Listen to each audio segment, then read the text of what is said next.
Legend lives on from the Chippewa on down, the big lake they call Gitchagumi. The lake, it is said, never gives up her dead when the skies of November turn gloomy. With a load of iron ore 26,000 tons more than the Edmund Fitzgerald weighed empty.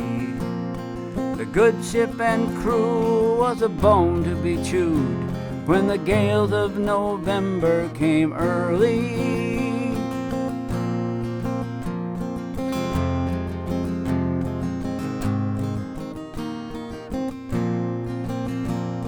The ship was the pride of the American side, coming back from some mill in Wisconsin.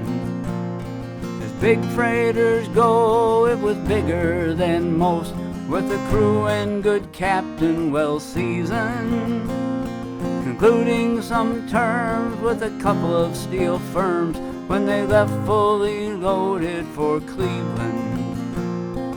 Later that night when the ship's bell rang, could it be the north wind they'd been feeling?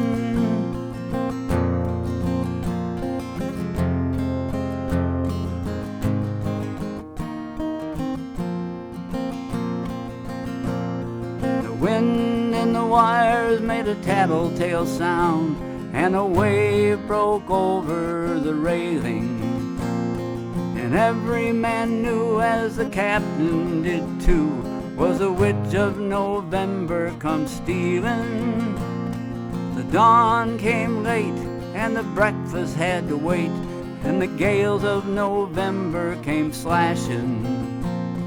When afternoon came, it was freezing rain in the face of a hurricane west wind.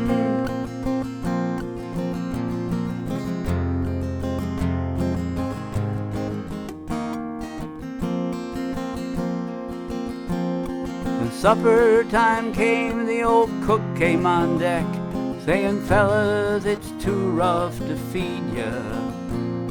At 7 p.m. a main hatchway caved in. He said, "Fellas, it's been good to know ya."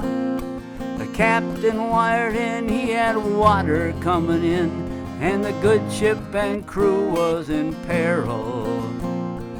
Later that night, when its lights went out of sight, came the wreck of the Edmund Fitzgerald.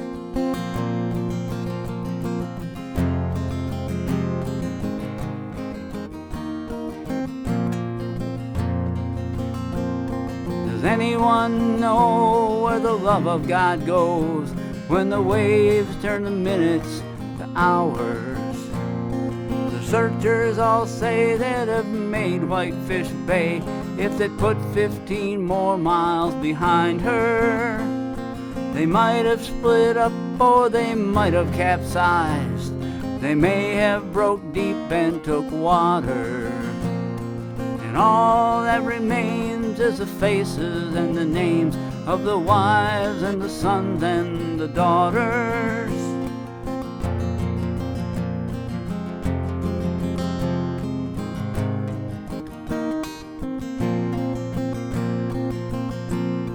Like Huron rolls, Superior sings in the rooms of her ice-watered mansion.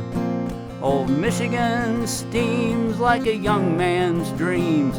The islands and bays are for sportsmen.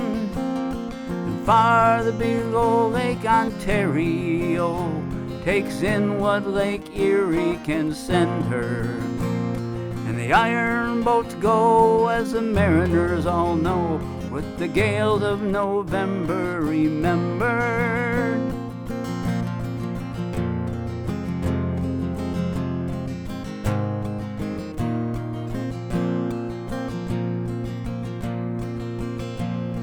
In a musty old hall in Detroit they prayed, in the Maritime Sailors' Cathedral. The church bell chimed till it rang 29 times for each man on the Edmund Fitzgerald. The legend lives on from the Chippewa on down of the big lake they call Gitchagumi. Superior, they said, never gives up her dead when the gales of November came early.